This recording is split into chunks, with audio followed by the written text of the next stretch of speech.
इस कार्यक्रम के पुण्यार्जक हैं माता पिता श्रीमान रूपचंद जी जैन, श्रीमती कमला जैन, दिनेश जैन, रेखा जैन, दिवेश जैन, दिशा जैन, गंगवाल परिवार, प्रवासी मुंबई, निवासी ब्यावर।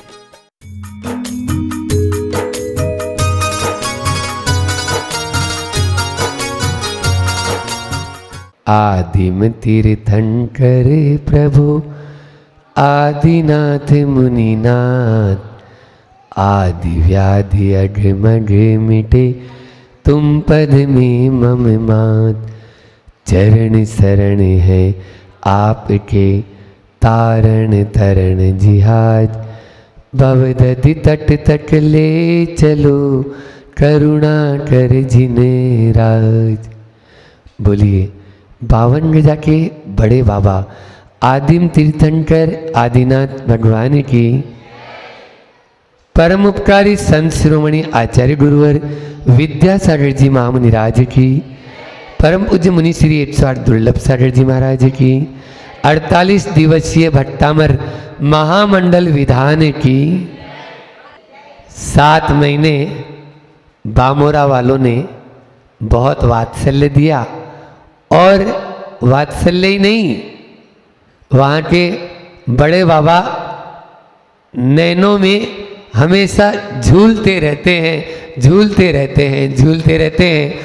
क्यों नहीं, बस एक ही भावना, उनको जो उद्देश्य है कि उच्चासन पर बैठाने का जो संकल्प पूरी समाज ने लिया है, वह समाज एकजुट होकर बस उच्चासन पर बैठाना है बड़े बाबा को, बाकी सब बातें दरकिनार करते हुए उनको जल्दी से जल्दी 4 साल का इंतजार नहीं होगा, वहाँ तो और जल्दी पहले ही विराजमान हो जाए बड़े बाबा, ऐसी भावना है।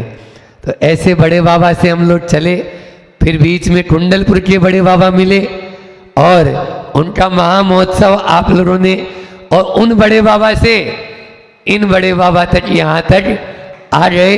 यहाँ पर भी 52 गजा की अद्भुत प्रतिमा आप लोगों ने दर्शन भी किए, अभिषेक किया, शांति धारा की, और वहाँ उनके पाद मूल में 48 दिन का एक आराधना जो भट्टामर के माध्यम से प्रतिदिन हो रही है, उसी का हम यहाँ प्रवचन श्रृंखला भी अभी चल रही है। आज अपन उसी को, क्योंकि संस्कृत में यदि कोई महाकाव्य है और संस्कृत में जो सबके गले में बच्चा बच्चा जिसको बोलता है, जब हम अभी उतर रहे थे तो सिंगाना का ये बालक हमारे साथ में था, तो जैसे ही भट्टामर की आवाज़ कानों में आई, ये भी बोलना शुरू कर दिया। तो इस प्रकार से बच्चा बच्चा जिसको कंठाहार बना लिया है यह भट्टामर, और अचिंत्य प्रभाव है इसका। एक एक अक्षर भी, एक एक छंद भी मंत्र का काम करता है।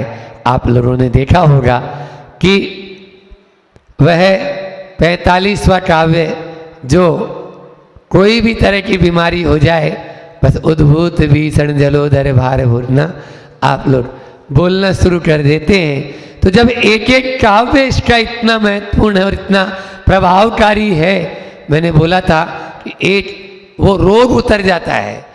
अलग अलग रोगों में अलग अलग काव्य को भी इसमें लेते हैं, जपते हैं, तो निश्चित रूप से इसकी बहुत विशेषता। जब एक काव्य की इतनी विशेषता, तो पूरे इस पूरे के पूरे भट्टामर स्तोत्र की कितनी विशेषता होगी, ये आप लोग कल्पना नहीं कर सकते हो, कल्पना नहीं कर सकते हो। आप लोगों को बताऊं कि इसका जो संस्कृत का जो पाठ है, उसका उच्चारण एक अपने आप में अलग ही महत्व रखता है। जैन ही नहीं, जैनेतर लोग भी इसका उच्चारण करके अनेक आदि व्याधियों से दूर करते हैं। एक बार ऐसा भी देखने को आया कि अलग अलग राग में गाया गया, अभी चल रहा था पूजन के समय, मैं बोल रहा था, कहाँ गया वो शुभम? पूजन के समय राग का भी बड़ा प्रभाव पड़ता है ना। जैसे यही भट्टामर यदि संध्या के समय माल कौंस, एक राग का नाम है माल कौंस, उस राग में यदि सुनाया जाए तो कैसा भी बुखार हो ठीक हो जाएगा, कैसा भी बुखार हो ठीक हो जाएगा।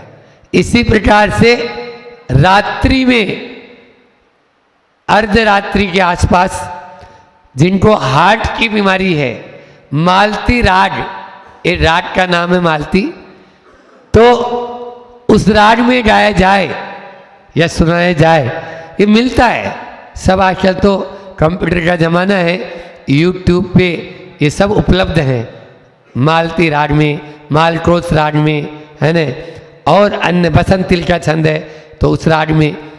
तो इस प्रकार से अलग अलग रागों में ये उपलब्ध है। ध्यान सागर जी महाराज जी जो छुल्लट जी हैं हमारे संग के, उन्होंने 16 राग में इसको गाया है। कितनी राग में? 16 रागों में केवल संस्कृत छंद को, और वो सब रागें अलग अलग अलग अलग बीमारियों में काम करती है। इस प्रकार से अद्भुत यह छंद, अद्भुत काव्य, अद्भुत स्त्रोत है। हमें और एक बात और बताऊं, आप मनुष्यों की बात तो छोड़ो, हमारे जो ये शब्द उच्चारित हो रहे ना अभी, इन शब्दों के माध्यम से पशु पक्षी तिर्यंत उनको भी जाने दो। एक इंद्रिय वनस्पति पर भी प्रभाव पड़ता है। एक इंद्रिय वनस्पति है। एक नया ज्ञानोदय, सुरेश भैया, नया ज्ञानोदय भारतीय ज्ञानपीठ से एक पत्रिका प्रकाशित होती है, मासिक पत्रिका है, उसका एक जो बुलेटिन मतलब संस्करण निकला 1 महीना का, लगभग ये 15-20 साल पहले की बात बोल रहा हूँ, जब प्रमाण सागर जी थे उसके, हाँ उसके आसपास 2004 के अंदर निकला था। तो उस नया ज्ञानोदय में आया जल सुनता है, हेडिंग क्या थी? जल सुनता। आप लोग बोलेंगे अरे एक इंद्रिय के कोई कान होते हैं क्या? उसके तो एक स्पर्शन इंद्रिय है। नहीं, अनुभव करता है, जल भी अनुभव करता है। उसमें ये विज्ञान की रिसर्च बता रहा हूं, आप लोग मेरी बात पे विश्वास कम करेंगे, विज्ञान की बात पर ज्यादा, क्योंकि आपका विज्ञान पर विश्वास है ना।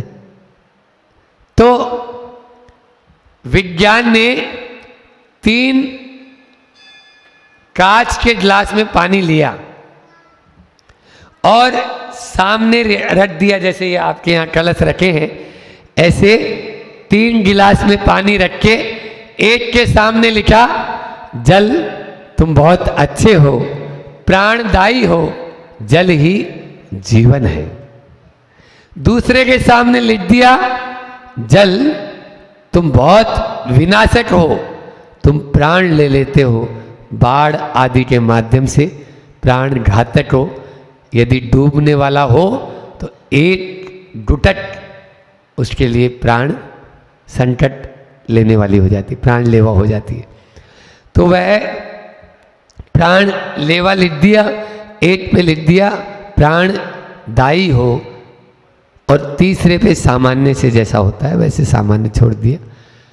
अब उसके क्रिस्टल बनाए गए।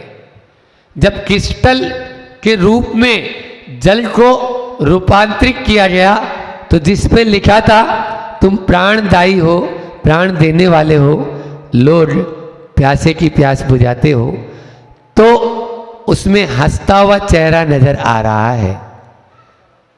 उसके चित्र दिए हुए हैं, वो चित्र प्रमाण सागर जी महाराज के पास में रखे हुए। और नया ज्ञानोदय 2004 का आप निकाल के देखना, 12 संस्करण में 8 संस्करण में है ये। उसका ऊपर से पृष्ठ काला है, उसका काले रंग का पृष्ठ था, उसमें अंदर ये चित्र बने हुए मैंने भी देखे हैं कि जो प्राणदायी लिखा हुआ है उसमें हंसता हुआ चित्र बना है क्रिस्टल से, और जो प्राण लेवा हो उसमें नर कंकाल का चित्र उसमें आया, फोटोग्राफ्स लिए नर कंकाल का चित्र आया, और जो सामान्य जल था उसमें सामान्य रूप से चित्र आया। बोलिए ये होता है या नहीं होता? और एक प्रैक्टिकल उदाहरण बता देता हूं आपको। एक संगीतकार थे बहुत अच्छे, उनकी जीवनी पढ़ी, उसमें आया कि उन्होंने एक नया मकान खरीदा। उस नया मकान खरीदा तो उसमें एक अमरूद का पेड़ था, सुन रहे हो? तो अमरूद के पेड़ पे अमरूद लगे थे और वो अमरूद जब खाए तो बच्चों को भी अच्छे नहीं लगे, पूरे परिवार को थू थू करके थूट दिया। अब वो जो संगीतकार था प्रतिदिन संगीत की प्रैक्टिस करता था उसी पेड़ के नीचे बैठकर, सुन रहे हो? अमरूद के पेड़ के नीचे बैठकर प्रतिदिन संगीत की प्रैक्टिस करता था और संगीत गाता था। एक साल बाद जब फिर से अमरूद आए तो सुपर स्वीट थे, सुपर स्वीट थे। बोलो क्यों? क्यों? वही पेड़ है, वो सालों से बंद पड़ा था, तब उसमें जब अमरूद आए थे तो कौन, भूत बंगले में क्या होगा? भूत बंगले में जाले लगे मिलेंगे, पूरे में डस्ट मिलेगी, जहां पांव रखोगे वहीं आपका छप जाएगा। आप घर परिवार में भी देखते होंगे, 1-2 महीने बाद खोल के देखना कमरा, क्या हालत होती है। तो उसने तो खरीदा था। इस प्रकार से इन सब पर बहुत सुना था कि जो तुलसी होती है वो तुलसी मुरझा जाती है, कोई एमसी पीरियड में उधर से गुजर जाए तो। बोलो, तो इन पे प्रभाव पड़ रहा है नहीं पड़ रहा? इसलिए भक्ति का अचिंत्य प्रभाव हमारे जीवन में पड़ता है। ये इन उदाहरणों के माध्यम से आपको समझाना चाहता हूं। जब हम भगवान के चरणों में आ जाते हैं, 52 गजा में आदिनाथ के चरणों में जब बैठते हैं तो मन पुलकित हो उठता है, गदगद हो उठता है और हमारे अंदर से विशुद्धि की हिलोरें उठती है और उन्हीं के माध्यम से कर्म करते हैं। आज 8वें काव्य में भी मानतुंड आचार्य यही कहना चाहते हैं, उच्चारण करते हैं। मत्वीति नाति तव संस्तवनम मयीदे मारभते तनुदियापि तव प्रभावात् चेतो हरि सति सतम नलिनी दलेषु मुक्ता फल द्युतिमुपे तिननूद बिंदु। यहां पर आचार्य मानतुंड कह रहे हैं, नाथ, नाथ के आगे संबोधन चिन्ह लगा है, इसका मतलब है हे लगा दो, हे नाथ। अलग से हे बोलने की जरूरत नहीं है, चिन्ह से। मैंने बोला था, क्या बोला था बुआ जी बताओ? आप तो रोज आती हैं। चिन्ह देखकर गाड़ी चलाने वाले का कभी एक्सीडेंट नहीं होता और चिन्ह देखकर पढ़ने वाला कभी अशुद्ध पाठ नहीं पढ़ता। चिन्ह देखकर पढ़ने वाला कभी अशुद्ध पाठ नहीं पढ़ता। तो यहां पर हे नाथ इति, ऐसा, मत वेती है ना, इसमें मत्वा और इति 2 शब्द छिपे हैं। पहला शब्द में मत्वा इति मत्वेति संधि हो गई, ए हो गया। तो मत्वा यानी मानकर, हे प्रभु, हे नाथ। अपन कोई पूज्य होते हैं उनके आगे नाथ लगा देते हैं। आप देखो, आदिनाथ, आदि तो नहीं बोलते हो, है ना? सबके अजितनाथ, संभवनाथ, अभिनंदननाथ। तो इस प्रकार से नाथ और स्वामी ये पूज्यता के प्रतीक कहलाते हैं, है ना? हमारे आदर्श हैं। तो हे नाथ, हे दीनबंधु दीनानाथ, दीनानाथ, ऐसा मानकर। कैसा मानकर? तो ऊपर के जो 7 श्लोक हैं उनमें जो प्रभु की भक्ति करूंगा ऐसा बोला था, है ना? कि हे प्रभु मेरे में सामर्थ्य नहीं है, तीसरे श्लोक में बोला। फिर आगे बोला कि मैं बुद्धिहीन हूं, अल्पश्रुतम श्रुतवताम परिहास धाम है, मैं विद्वानों के बीच हंसी का पात्र बन जाऊंगा, लेकिन फिर भी अंदर से हिलोर उठ रही है। भले ही अल्प श्रुत हुआ तो क्या हुआ, आपकी भक्ति करने के लिए मुझे अल्प श्रुत होने के बाद में भी आपकी भक्ति करूंगा। तो इस प्रकार से मैं सामर्थ्य से हीन हूं, बुद्धि से हीन हूं, मैं आपकी बुद्धि ज्ञान से हीन हूं। जो ज्ञानवान है, जैसा एक छंद में आया कि आपकी भक्ति इंद्र देवता लोग रोज नए नए श्लोक से भक्ति करते हैं। मेरे पास तो इतनी शक्ति है ही नहीं कि मैं कोई छंद बना पाऊं। आचार्य मानतुंड अपने आप के अहंकार को गलाने के लिए ये सब बात कह रहे थे। तो वो कह रहे हैं, प्रभु मैं बुद्धिहीन हूं, सामर्थ्यहीन हूं और बल के हीन हूं। मेरे में इतना बल नहीं है कि जैसा बिल्कुल जिसमें आया न कल्पांत काल पवनोदत वन्य कल्पम, वहां पर कि हिलोरें उठ रही हो और उसमें नट्य चक्रम, उसमें मगरमच्छ उछल रहे हो और कोई बाहुओं से पार हो सकता है? नहीं हो सकता। ऐसे ही मेरे में बल नहीं है आपकी भक्ति करने का।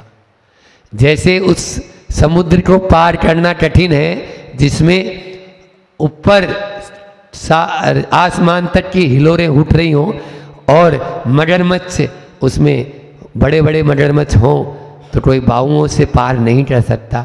ऐसे ही मैं भी पार नहीं कर, आपकी भक्ति नहीं कर सकता। ऐसे उन्होंने पहले के श्लोकों में बोला। तो ऐसा मानकर, कैसा मानकर, जो मैंने बता दिया कि मेरे में भक्तिहीन हूँ, बुद्धिहीन हूँ, भक्तिहीन नहीं, बलहीन हूँ और बुद्धिहीन हूँ सामर्थ्य से, ऐसा मानकर तनु दिया अल्प बुद्धि वाला। तनु यानी छोटा, धी यानी बुद्धि,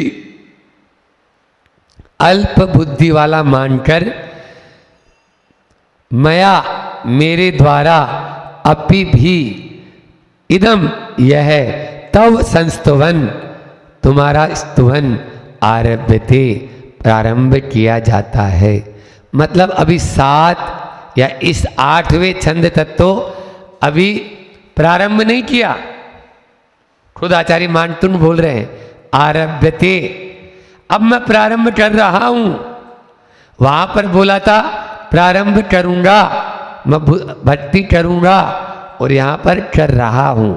देखो क्या होता है, जैसे जैसे हमारा अहम गलता चला जाता है, वैसे वैसे हमारे शब्दों में भी परिवर्तन आता चला जाता है। पहले तो बोले मैं करूंगा और अब मैं कर रहा हूं, दोनों में बहुत अंतर है। क्यों? क्योंकि वहां पर थोड़ा सा मतलब उसमें वजनदारी कम थी और यहाँ पर अब वो बहुत शांत परिणाम होके कह रहे हैं, हे प्रभु मैं भी, अपि शब्द हर श्लोक में लगभग आ रहा है। अपि पहले में भी आया, दूसरे में भी आया, बुद्ध्यापि, है ना, बुद्धि के बिना भी। तो अपि शब्द मतलब यानी भी, वो बार बार मानतुंड आचार्य कहते हैं आप सब भी करो, मैं भी कर रहा हूं। हम क्या करते हैं, ही में अड़ जाते हैं। 2 शब्द है, ही और भी। आचार्य श्री जी का श्लोक है बहुत अच्छा, जो प्रमाण सागर जी ने जैन धर्म और दर्शन पे लिखा है। पुस्तक के ऊपर, कवर के ऊपर है ये श्लोक। ही से भी की और ही बढ़े चले हम लोग, ही से भी की और ही बढ़े चले हम लोग, 6 के आगे 3 हो विश्व शांति का योग, 6 के आगे 3 हो विश्व शांति का योग।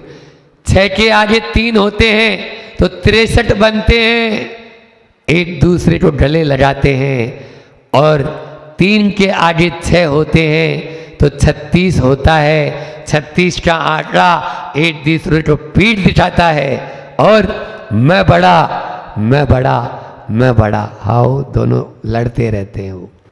तो इसलिए 6 के आगे 3 होगा तो हम वात्सल्य के प्रतीक होंगे, और 3 के आगे 6 होगा तो हम विद्वेष के प्रतीक होंगे। आपको क्या बनना है ये आप जाने। एक शब्द है ही और एक है भी। तुम भी ठीक हो और मैं ही सही हूँ, मैं ही ठीक हूँ। इन दोनों में बहुत अंतर है। घर परिवार में यदि बांध कर रखना चाहते हो तो भी को उपयोग में ले लो, कभी लड़ाई नहीं होगी। समाज में भी का उपयोग करो, जहां कहीं भी बैठते हो भी का उपयोग करो। भी यदि आपके मन में है कभी लड़ाई नहीं होगी। जैन धर्म और दर्शन इनका सार एक ही है, अनेकांत और स्वाद्वाद एक ही बात बोलता है। तुम भी ठीक हो मैं भी ठीक हूँ।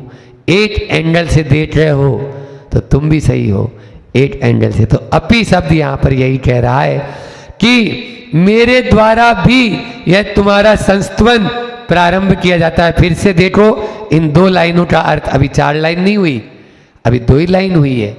2 लाइनों का अर्थ, हे नाथ मत्वा ऐसा मानकर, इति अस्य मानकर, तनु दिया अल्प बुद्धि वाले, मया मेरे द्वारा, अपि यानी भी, इदम यह, तव तुम्हारा, संस्तवन, स्तवन संस्तवन, कल मैंने बोला था स्तवन और संस्तवन में फर्क है। स्तुति मुख के द्वारा होती है और संस्तुति हृदय के द्वारा, भावों के द्वारा होती है। संस्तवन प्रारंभ किया जाता है। मैं तो बोल ही नहीं सकता क्योंकि ऐसा मानकर, पहले ही बोलिया है ना, मैं बुद्धिहीन हूं, मतिहीन हूं, बलहीन हूं, सामर्थ्यहीन हूं, तो मैं तो कर ही नहीं सकता। फिर कैसे? आगे बहुत अच्छा शब्द दे दिया, तव प्रभावात, मेरे द्वारा नहीं होगा।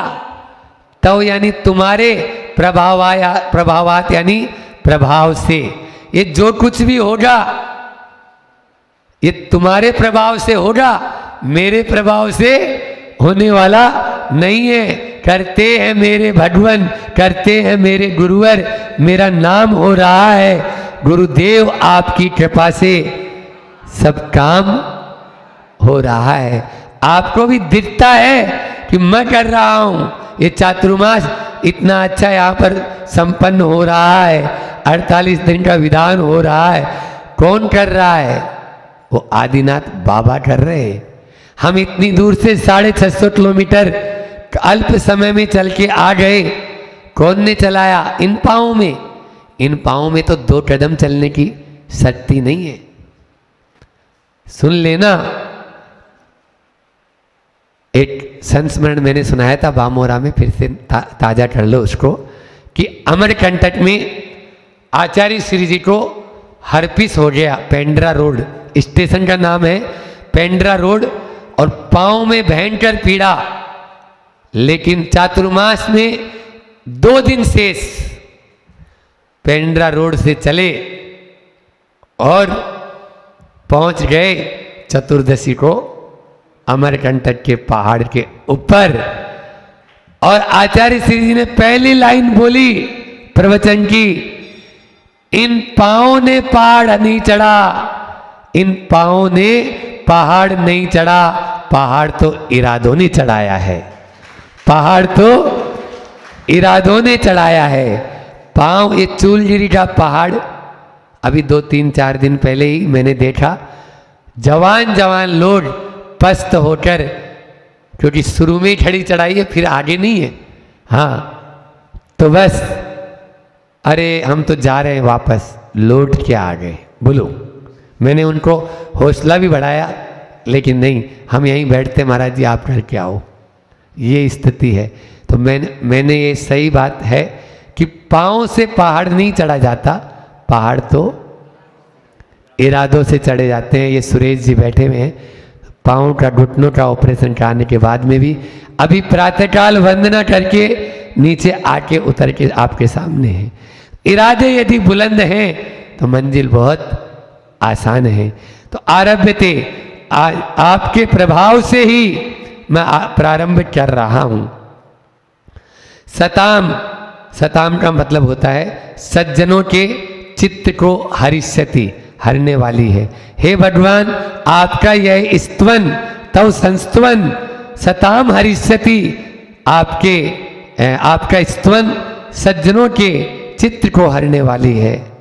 तनु निश्चय से ही, ननु निश्चय से ही, ऊद बिंदु, उदाहरण देखो कितना सटीक उदाहरण, हर काव्य में आचार्य मानतुंग उदाहरण दे रहे हैं जो दिल को छूने वाला है। कि उदाहरण दे रहे हैं, ननु हे भगवान, निश्चय से ऊद बिंदु, जल की बूंद, नलिनी कमलिनी के दलेसु, पत्तों पर, मुट्टा फल, मोती की द्युतिम कांति को प्राप्त होती है। वैसे जल की बिंदु बह जाएगी या नष्ट हो जाएगी या दिखेगी नहीं, लेकिन वही जल की बिंदु आपकी कमलिनी, एक होता है कमल और एक होता है कमलिनी, एक होता है लोटा, एक होती है लुटिया, एक होता है कटोरी, एक होता है कटोरा। अब आप सब जान गए होंगे, है ना? तो कमल और कमलिनी, कमलिनी का पत्ता अच्छा बड़ा होता है। पावापुरी में चातुर्मास था 2012 का, 11 महीने रहे, लगभग 10.5-11 महीने पावापुरी में, सर्दी भी वही, गर्मी भी वही, बरसात भी वही। तो उस पावापुरी में इतने बड़े बड़े पत्ते, इतने बड़े बड़े 2-2 फीट के पत्ते, 2 फीट के पत्ते फैले हुए, उन पे जब पानी की बूंद दूर से देखो, हर कोई, और वैसे तो फूल भी खिले हुए थे वहां, तो कमलिनी भी, कमल भी और कमलिनी भी, तो वह पानी की बूंद कैसी लगती है? बोलो, मुट्टा फल है। अरे आचार्य मानतुन बोल रहे हैं, हम बोल रहे हैं क्या? उनकी भाषा तो बोलो, कैसी लगती है वह? नलिनी दलेसु मुट्टा फल द्युतिम, मुट्टा फल की जैसे मोती चमक रहा हो, है तो वो पानी, लेकिन दिखता कैसा है? आप फोटो लेके देख लेना कभी भी। अब वहां तो दूर मत जाओ, आप अभी यहीं चले जाओ, आप तो पहाड़ के ऊपर ही, पहाड़ के ऊपर जो पानी की बूंद गिरी हुई रहती है ना पेड़ के पत्तों पर, वो दूर से ऐसी रिफ्लेक्टेड होती है, उधर से सूरज की किरण आती है और इधर से वो पानी की बूंद गिरी है, तो वो बिल्कुल ऐसी लगती है जैसे बिल्कुल कांच मोती जैसा हो वहां पर वो रखा हो। तो इस प्रकार से आर पार ट्रांसपेरेंट नजर जाती है। तो वह है। तो यहाँ पर एक बात और बताऊं, समय तो हो गया, कि संगति का बड़ा असर होता है, संगति का बड़ा असर होता है। आज वैसे रविवार है, तो रवि कभी रविवार नहीं मनाता, है ना? अपनी तो वैसे भी दोपहर में मूट माटी की जगह आज स्पेशल आपको और मिलेगा, क्योंकि लोग भी आए हुए हैं, तो रविवार ये प्रवचन अपन दोपहर में भी रख सकते हैं और इसको और आगे बढ़ा लेंगे। तो मैं बोल रहा था, संगति का बड़ा असर होता है। एक पानी की बूंद यदि सांप के मुख में जाती है तो विष बन जाती है, और वही यदि सीप के मुख में जाती है ना, तो मोती बन जाती है, मोती बन जाती है। और वही पानी की बूंद यदि खेत में गन्ने के पेड़ के अंदर जाती है तो मीठी हो जाती है, और नीम के पेड़ आपके निमाड़ में तो खूब है, नीम के पेड़ के अंदर चली जाती है तो कड़वी हो जाती है। बोलो, एक बूंद मीठी गन्ने जैसी, यही गन्ना मिला था अभी गणपुर के इधर, गन्ने के खेत मिले हमको, खूब गन्ना है, और इसी निमाड़ में उसी खेत में वहीं गन्ना भी है और वहीं नीम भी है। बोलो, पानी की बूंद एक है लेकिन रूप अनेक है। वही पानी की बूंद, और कल पढ़ा था अपन ने मूट माटी में कि दलदल मिट्टी में जाती है तो दलदल मचाती है, दलदल मचाती है, और वही यदि बर्फ का रूप ले ले तो दलदल नहीं, वह सुंदर रूप धारण कर लेती है, और उसको माटी से कोई प्रयोजन नहीं होता है। जितने आप उदाहरण लेना चाहो खूब मिलेंगे, लेकिन इस सब का तथ्य एक ही है। तथ्य ये है, हम जैसी संगति में रहेंगे ना, वैसा ही प्रभाव पड़ेगा। हे प्रभु, आपके प्रभाव से मैं जो कुछ बोलूंगा, जो कुछ गाऊंगा, जो कुछ सोचूंगा, वह सब भक्ति का रूप धारण कर लेगा। और उसी के प्रभाव से कर्मों के ताले, ये ताले तो ठीक है, कर्मों के ताले उसी के माध्यम से टूटते हैं। उन तालों को तोड़ना है, इसलिए संगति महत्वपूर्ण है। आप बचपन में हमको बताया गया, बेटा दोस्त या मित्र नहीं होगा तो अच्छा है, लेकिन अच्छा मित्र होगा तब ही मित्र बनाना। क्या सिखाया? मित्र नहीं होगा तो कोई बात नहीं, लेकिन खराब मित्र हो गया तो वो अधोगति का पात्र बना देगा, और अच्छा मित्र होगा तो वह आपको ऊपर की ओर ले जाएगा। पद्यानुवाद पढ़ें उसके पहले एक कवि ने बहुत अच्छी बात कही जो संगति के ऊपर है, कि राम तुम्हारा चरित्र स्वयं ही काव्य है। राम तुम्हारा चरित्र स्वयं ही काव्य है, कोई कवि बन जाए ये सहज ही संभाव्य है, ये सहज ही संभाव्य है। क्योंकि उनका आज आचार्य श्री जी की बात अपन बोलते ही वो स्वयं एक काव्य है। राम तुम्हारा चरित्र स्वयं ही एक काव्य है, कोई कवि बन जाए ये सहज ही संभाव्य है। तो इसलिए मानतुंड आचार्य भी कवि थे, वो तो आचार्य थे और मुनि थे, लेकिन वो अपने आप को बोल रहे हैं कि भगवान आपके गुण गाऊंगा तो ये तो सहज ही है कि मुझे लोग कवि मानने लग जाएंगे। इस प्रकार की भावना थी। चलिए पद्यानुवाद आप लोगों को याद है, पढ़ते हैं।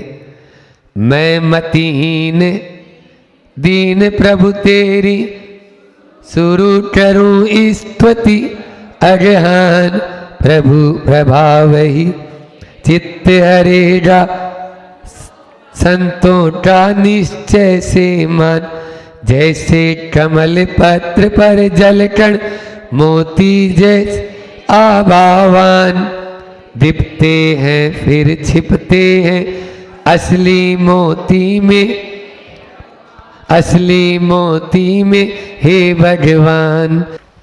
भक्तामर की यह आराधना और आदिनाथ भगवान की स्तुति बड़े ही भावों के साथ में, वो भी सिद्ध क्षेत्र में आप लोगों को करने को प्राप्त हो रही है, जहाँ सहज ही भाव विशुद्धि बढ़ जाती है। प्रभु भक्ति का आश्रय हम भवसागर से पार लगाने के लिए लेते हैं। 8वें श्लोक में ये जाना था कि आश्रय भी, संगति भी दो प्रकार की होती है। एक संगति वह है जो हमें ऊपर की ओर उठा देती है, और एक संगति वह है जो नीचे की ओर ले जाती है। आश्रय विहीन लता सड़ जलकर अपना अस्तित्व खो देती है। जिस प्रकार से एक कुएं के पास में एक लता होती है, और वो लता यदि खंबे का आश्रय लेती है तो आसमान की ऊंचाइयों को छूने लगती है, और वही लता आश्रय विहीन हो जाती है और कुएं के पाट के नीचे उतरना शुरू कर देती है, तो पानी में जाके सड़ गल के अपना अस्तित्व पूरा खो देती है। भगवान की भक्ति भी उस खंबे की तरह एक आश्रय है जो हमें ऊंचाइयों को छूने में मदद कराती है। आप देखिए, कल आचार्य मानतुंड भगवान स्वयं कह रहे हैं कि कमलिनी के, कमल के पत्ते पर वह पानी की बूंद भी मोती की तरह दिखती है, मोती की तरह चमकती है। और वही यदि पानी की बूंद कोई गर्म तवे पर पड़ जाए तो तुरंत ही पता ही नहीं चलेगा, नष्ट हो जाएगी। इसलिए कमल के पत्ते का आश्रय लिया तो वह बूंद भी मोती की तरह चमकती है। हे भगवान, मैं भी बोल नहीं रहा हूं, आपके प्रभाव से भीतर से उद्गार निकल रहे हैं, ऐसा मानतुंड आचार्य कहते हैं। आज उसी के आगे कि अभी तक तो मानतुंड आचार्य भक्ति के पूर्व की भूमिका बना रहे थे, अब वो भक्ति के लिए उद्यत होते हैं, समुद्यत होते हैं और भक्ति करने को तैयार होते हैं। किस प्रकार से भक्ति की जाती है इन छंदों में आगे हम एक एक में देखेंगे। आज अपन 90वें छंद में देखते हैं कि कैसे प्रभु की भक्ति की जाती है। आस्ताम तवस्तवन मस्त समस्त धूसम तत्संकृथापि जगताम दुरितानि हन्ति दूरे सहस्त्र किरण कुरुते प्रभेव पद्माकरे सुजग तानि विकास भांजी। जलज यानी कमल होता है तो जल जानी, ठीक है, जलज से जल जानी शब्द बना है। तो यहाँ पर अपन देखते हैं आस्ताम तव स्तवन मस्त। एक तो आचार्य मानतुंड आचार्य अनुप्रास अलंकार छंद 3 बताए थे मैंने शुरू में पहले श्लोक में कि वो वांग में शब्द आया था, तो 3 में होता है छंद, व्याकरण और अलंकार। जैसे सम्यक दर्शन, सम्यक ज्ञान और सम्यक चारित्र को रत्नत्रय कहते हैं, ऐसे ही छंद, व्याकरण और अलंकार को वांग में कहते हैं। और आचार्य मानतुंड वांग्मय के ज्ञाता थे, वांग्मय के स्पेशलिस्ट विशेषज्ञ थे, उसमें तज्ञ थे। तो इस छंद में पहली पंक्ति में देखो अनुप्रास अलंकार कितना सुशोभित हो रहा है, बहुत ही अच्छा लग रहा है। आस्ताम तव स्तवन मस्त समस्त दोषम, आधा स और तय, आधा स और तय, आधा स और तय, ये जुड़ा हुआ है ना, इसी को अनुप्रास बोलते हैं। हाँ, बोलने में आपको एक आनंद की और ही अनुभूति होती है, तो वो अनुप्रास कहलाता है। और उसी अनुप्रास को बहुत अच्छे से जोड़ा। तो यहाँ पर अस्त समस्त दोषम, सर्व दोष से जो रहित हो गए हैं, ऐसे तव आपका स्तवन, हे प्रभु आपका स्तवन कैसा है? आपका स्तवन अस्त समस्त दोषम, सारों दोषों से रहित है। आस्ताम दूरे, आस्ताम का मतलब होता है कि दूर ही रहे, रहना। आस्ताम का रहने दो बोलते हैं ना, हाँ हाँ रहने दो, बहुत ज़्यादा सेकी मत जाड़ो। तो आपका स्तवन सर्व दोषों से रहित, दूर ही रहे। आष्टी क्या बात करते हो? अरे उनकी क्या बात करते हो आप, हमसे देखो ना। तो आपका स्तवन सारे दोषों से दूर ही है, वो रहे, दूरे रहे, कोई बात नहीं।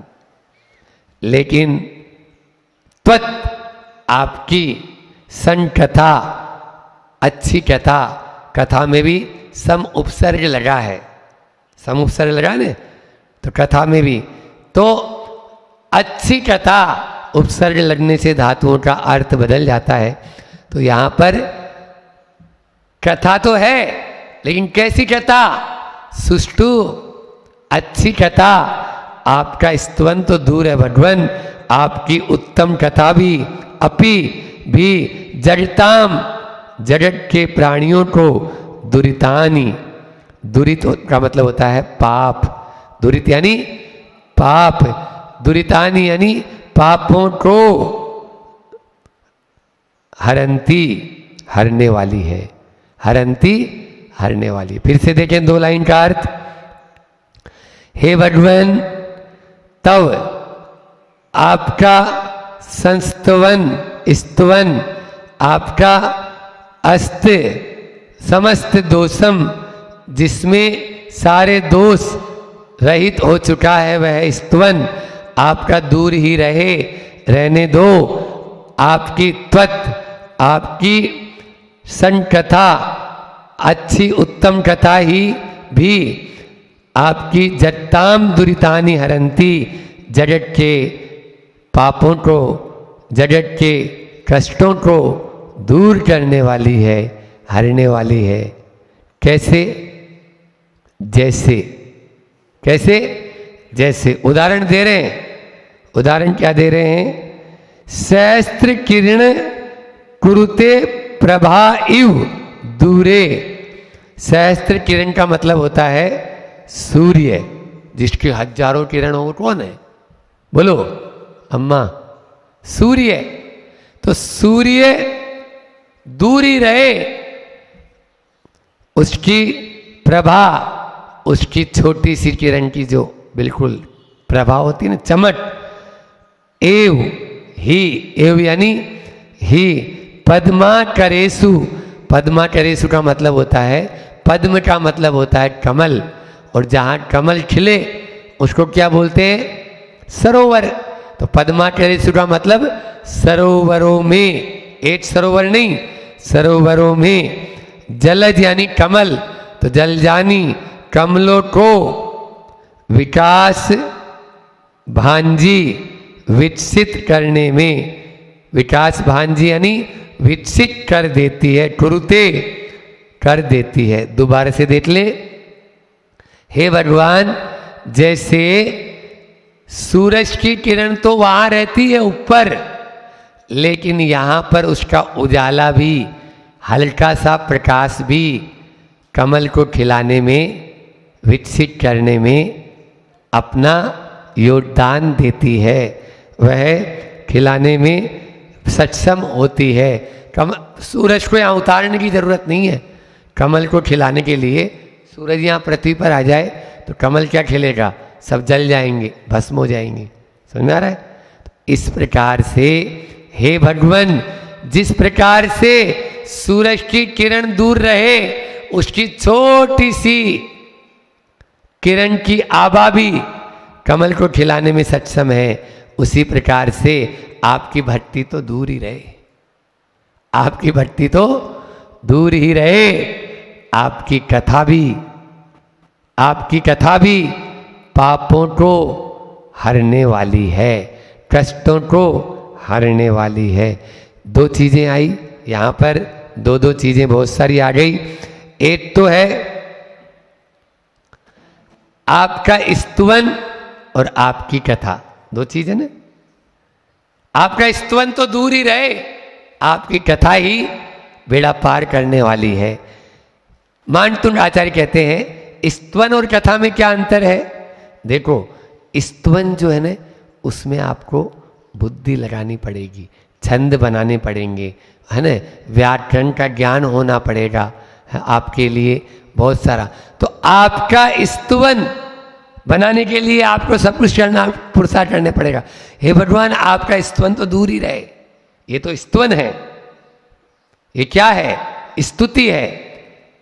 भट्टामर काव्य क्या है? बोलो, भट्टामर स्तुति है ना, तो स्तुति है, स्तोत्र है। आपके स्त्रोत दूर ही रहे। आपकी कथा भी पापों को हरने वाली होती है। दुरितानि हरंती, दुरित यानी पापों को हरने वाली है। आप देखिए, कथा का मतलब होता है, सामान्य से अपन कोई भी कथा करते हैं तो वो विकथा भी कहलाती है। आप लोग कथा करते हो, वो भी कथा कहलाती है। लेकिन भगवान का गुणानुवाद करेंगे तो, अब बोलो आदिनाथ भगवान की चर्चा करने लग जाएं, हाँ, तो क्या हो गई? ये कथा हो गई। इस चार तो विकथाएं होती है ना, विकथा, स्त्री कथा, राज कथा, चोर कथा, और दिन भर चलती रहती है, मारवाड़ियों में ज्यादा चलती है, भोजन कथा। इस छंद में एक बात आई कि हे भगवान, आपके स्तवन से पाप कट जाते। अच्छा ये बताओ, स्तवन से पाप कैसे कटेंगे? स्तुति करने से पाप कैसे कटेंगे? तो मैंने बताया था, एक केमिस्ट्री होती है, कर्म की केमिस्ट्री। क्या बताया? केमिस्ट्री पढ़ने वालों, बड़े बड़े डॉक्टर की माँ भी यहाँ बैठी हुई है। तो केमिस्ट्री होती है कि ये बाहर की केमिस्ट्री के माध्यम से हमारे भीतर में परिवर्तन आता है। जब हम 52 गजा के बाबा के चरणों में पहुंच जाते हैं तो हमारी भाव दशा अलग ही हो जाती है। जैसे ही भाव दशा अलग होती है हमारी विशुद्धि बढ़ जाती है। विशुद्धि बढ़ते ही विज्ञान कहते हैं हमारे अंदर में जो हार्मोन्स स्त्रावित होते हैं, जो रसायन स्त्रावित होता है, वो रसायन अब विशुद्धि के अनुसार होगा। हमारे परिणाम बदलते हैं, परिणाम बदलते हैं तो कर्म कटते हैं। तो कर्म कटने का इस सशक्त माध्यम है।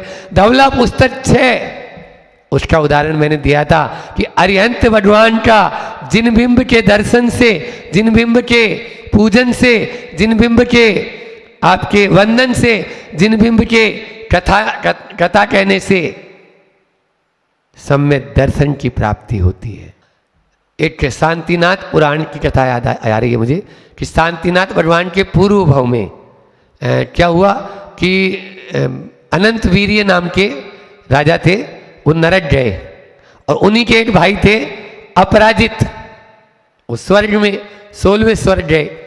अब 16वें स्वर्ग वाला तो नीचे नहीं आएगा ना, तो नीचे नहीं आएंगे, लेकिन उनको मालूम चला कि मेरा भाई नरक में है, उसको वहां से निकालना चाहिए। तो तीसरे नरक तक एक सम्यक दर्शन का कारण बताया, क्या? धर्म श्रवण। क्या बताया? धर्म श्रवण।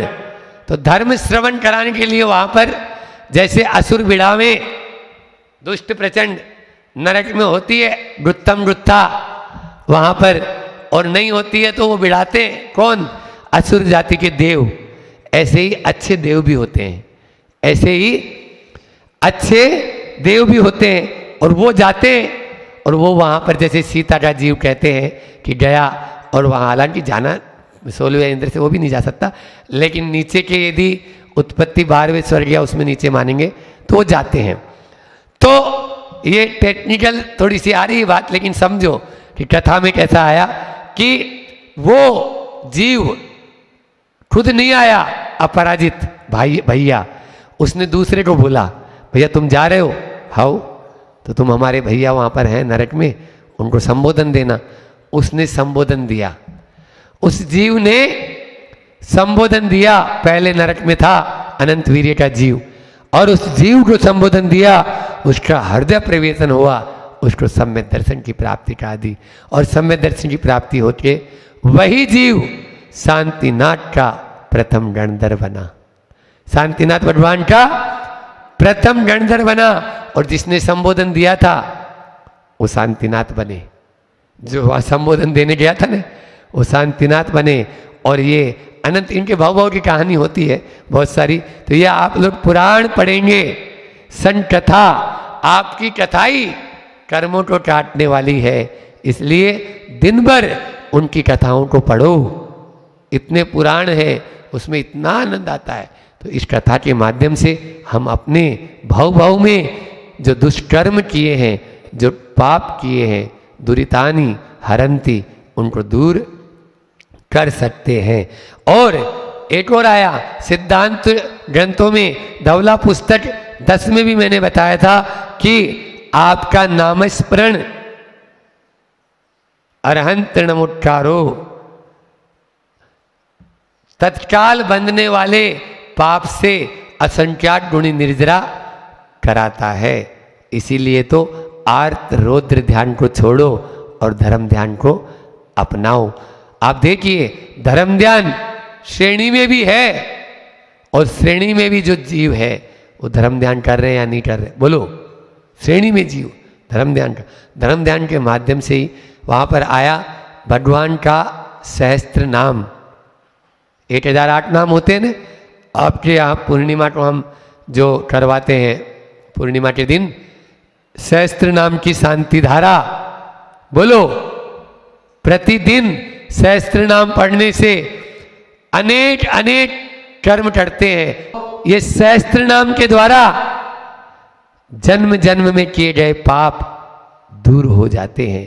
अनेक अचिंत्य प्रभाव है इसलिए सहस्त्र नाम को बहुत अच्छे से करें और करना ही चाहिए। एक संस्मरण याद आ रहा है, वो सुनाता हूँ, फिर वाणी को विराम दूंगा।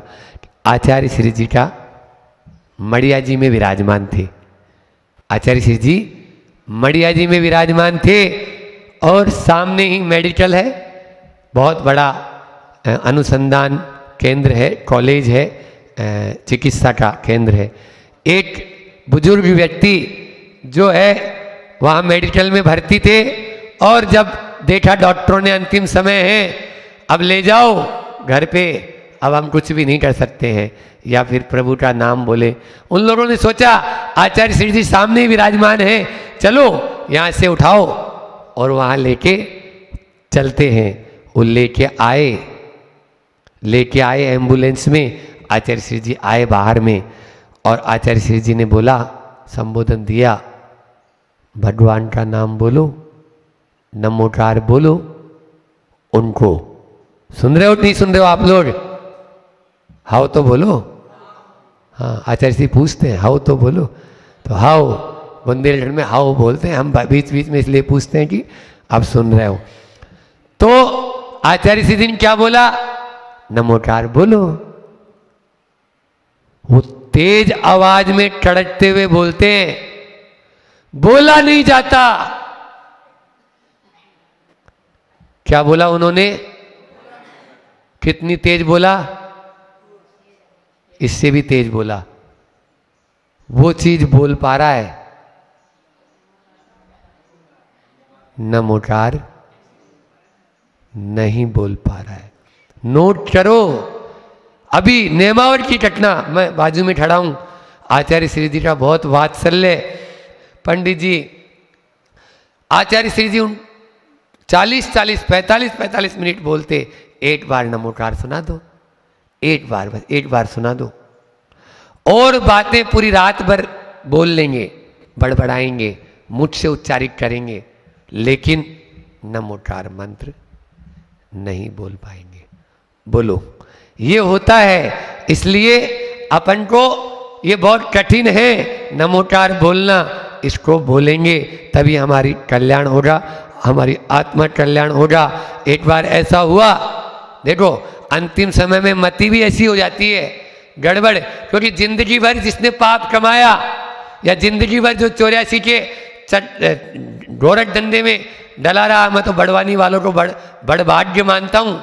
बड़वानी नहीं है ये, बड़ भाग्य है कि इतनी सारी महिलाएं आप लोग आती हैं प्रतिदिन, तो इसमें आपको प्रतिदिन कुछ न कुछ सुनने को मिल रहा है। और ये जो संस्कार है ये कब काम आएगा पता नहीं। आज का बोया हुआ बीज कब आपके जीवन में उदय में आएगा ये पता नहीं चलेगा। एक बार मरणासन व्यक्ति, अब चारों बेटे वहीं पे, तो पहले तो उसने कहा क्यों छोटा बेटा कहाँ है? ये रहा बड़ा बेटा, ये रहा मंजला, ये रहा संजला, ये रहा, चारों यही है, तो दुकान पे कौन है? अभी भी उसको दुकान याद आ रही है। पहली बार बेटों ने बोला, अब मरने वाले हो, थोड़ी देर की बात है, आपके अंतिम श्वास, उल्टी श्वास चल रही है, भगवान का नाम लो। वो बोलता अच्छा याद दिलाया बेटा, वो भगवान दास ने 2 महीने का भाड़ा नहीं दिया, मकान का भाड़ा ले लेना। अब बड़े बेटे ने सोचा भगवान का नाम नहीं ले रहे तो राम का नाम ले ले। बोले पिताजी मरने वाले हो, राम का नाम ले लो, राम का नाम लो तो बेड़ा पार हो जाएगा। हाँ हाँ, वो रामलाल चौधरी भी 4 महीने से ब्याज नहीं दे रहा, वो ब्याज पे पैसा चल रहा था उसका। ये हालत है, जो दिन रात मकान के भाड़े में और ब्याज के पैसे में उलझे रहेंगे, उनका कौन कल्याण करेगा?